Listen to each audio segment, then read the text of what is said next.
Good good morning or evening or I don't know, afternoon, whenever it is that you're watching this. We are working today on residuals. This is our lesson on residuals.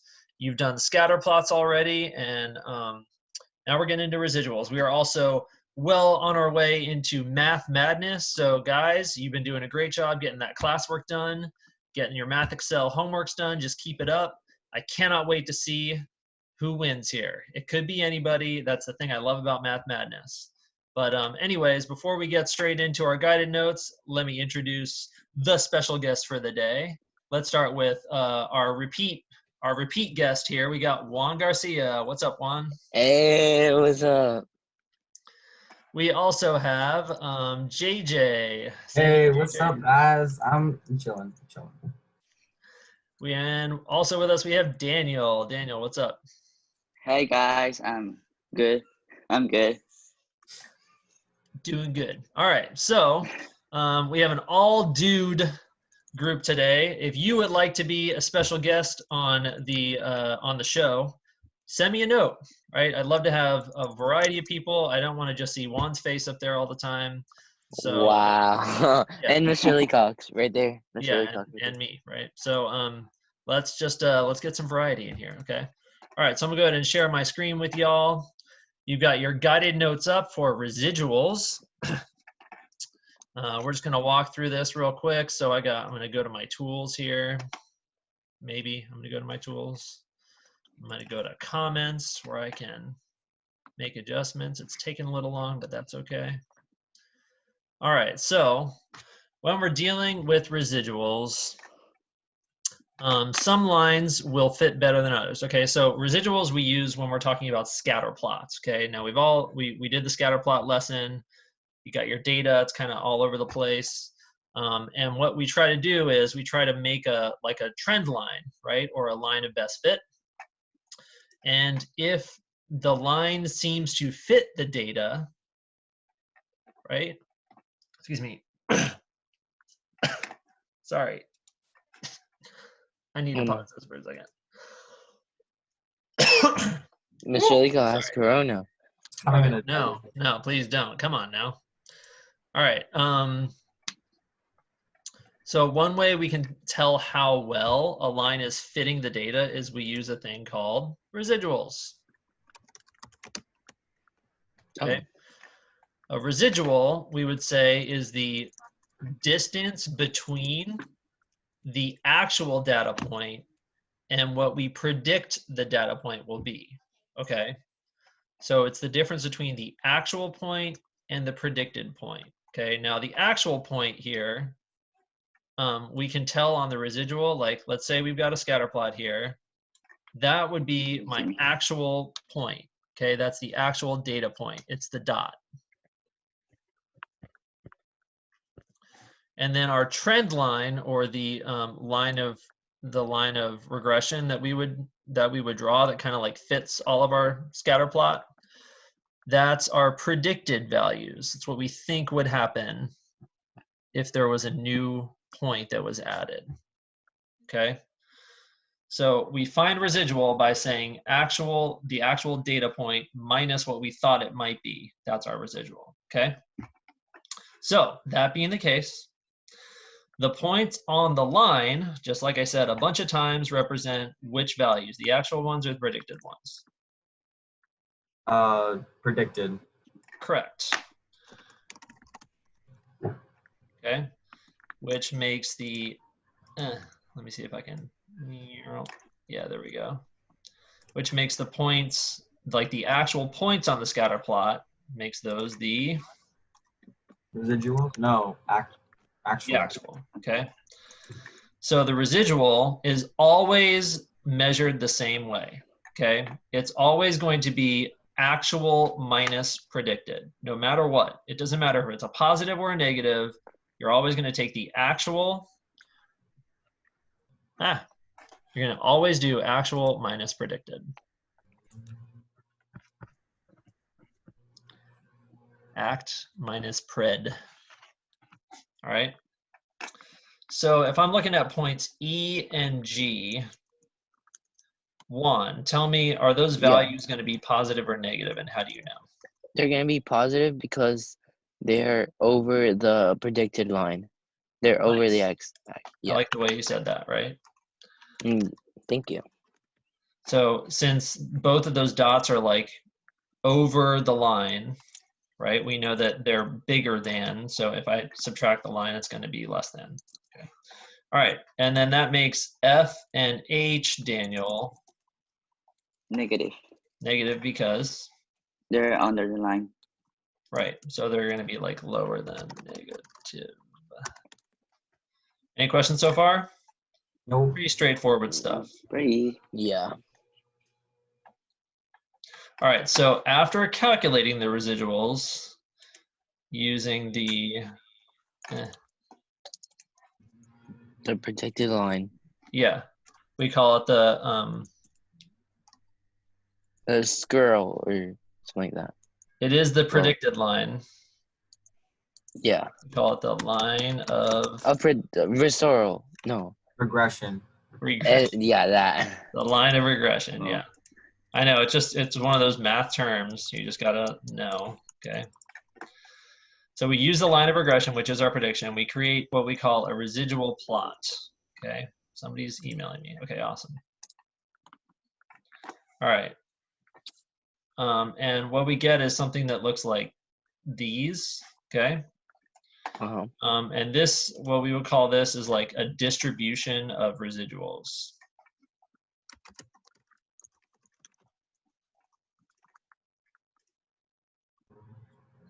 All right, so if we have a distribution of residuals here, in this first example, we see that like, okay, so we've got, in our scatter plot, we've got one dot that's like just, oops, I'm gonna go back to my drawing tool.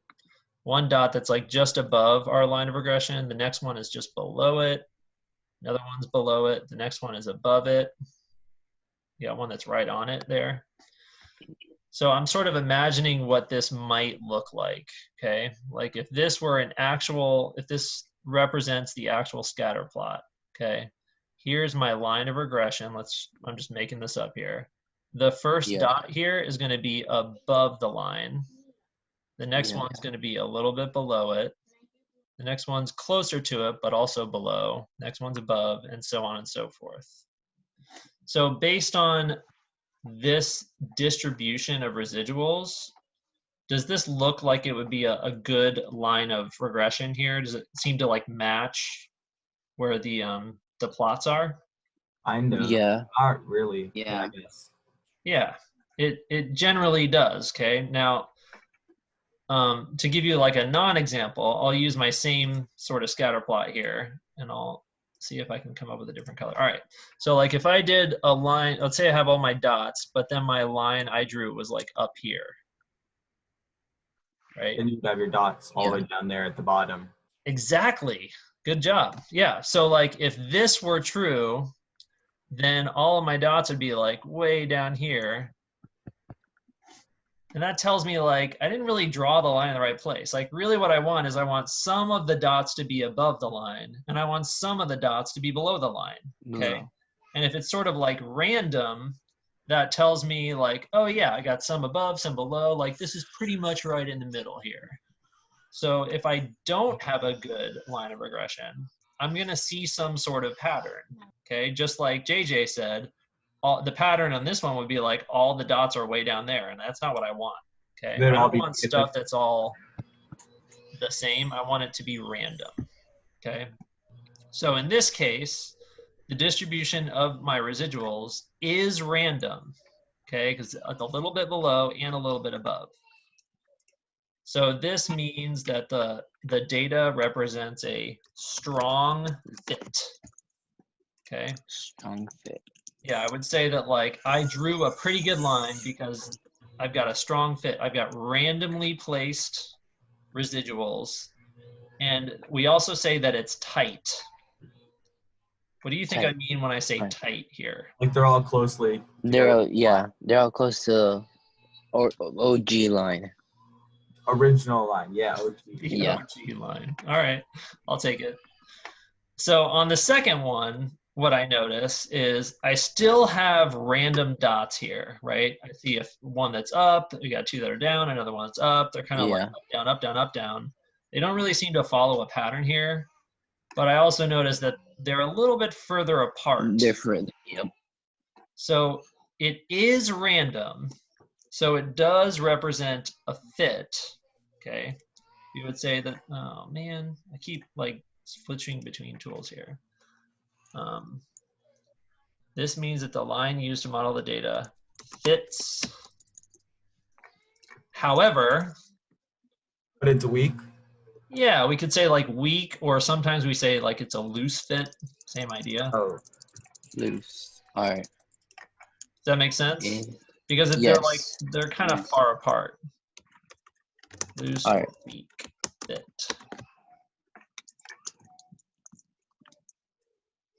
Questions about any of that? Not so far. All right. Now the last example we see here, one thing I notice about this one is that I got a pattern. I see that I go up, up, up, and then down, down, and then it goes back up, up, up again. So I do actually see like a pattern. In this case, there's like a line that I can kind of draw, right? So Yeah. in this case, it's not random, okay? Anytime you have a residual distribution that is not random, it is Not a fit. a good fit, period. Not a good fit. Period. So there's two big things to remember about this lesson. It's a very straightforward one, okay? The first thing is when you are finding residuals, like actually calculating it, you take the actual data point and you subtract what you thought it would be. Actual minus predicted, always, okay? The other thing is when you're dealing with residual distributions here, you want it to be randomly fit and also relatively close to our like middle line here, okay, our line of regression. Okay? All right. All right, Okay. so let's do a couple of really quick tasks and then you guys are gonna be good to go here, okay? All right, so go ahead and start on number one. It looks like the table's already kind of like put in for you here. Notice how at the beginning, I had my actual data point, which was 29.2. I predicted it was going to be 29 based on 29. the line that was given to me. So that's a difference of positive 0.2, right? On the second Yes. one, I got actual minus predicted again, and this time it's negative 0.2. It's okay that it's negative. So what's my next value going to be at x is equal to 20? Daniel. I think it's 0 because like Yeah, 0. 34 minus subtract. 34 is 0.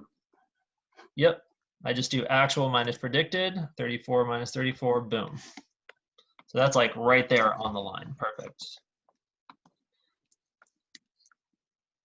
All right. So how am I going to figure out what x is at 30? Because I don't have that. Equation. Do you use the equation on the top, the linear equation? Okay. So JJ, you were about to tell us how to do that. What'd you do there? Yeah. So your x is 30, so you put 0.25 in and you put in parentheses 30 plus 29. Oh, so you're just plugging in the number there. Yeah. Okay. They gave me the number, which was 30. I'm just going to plug it in for x and I'll solve for it. So JJ, you got that for us? Yeah, 36.5. Thanks. So that just goes straight into a calculator. Perfect. All right. So I know 36.5 is what I thought it would be.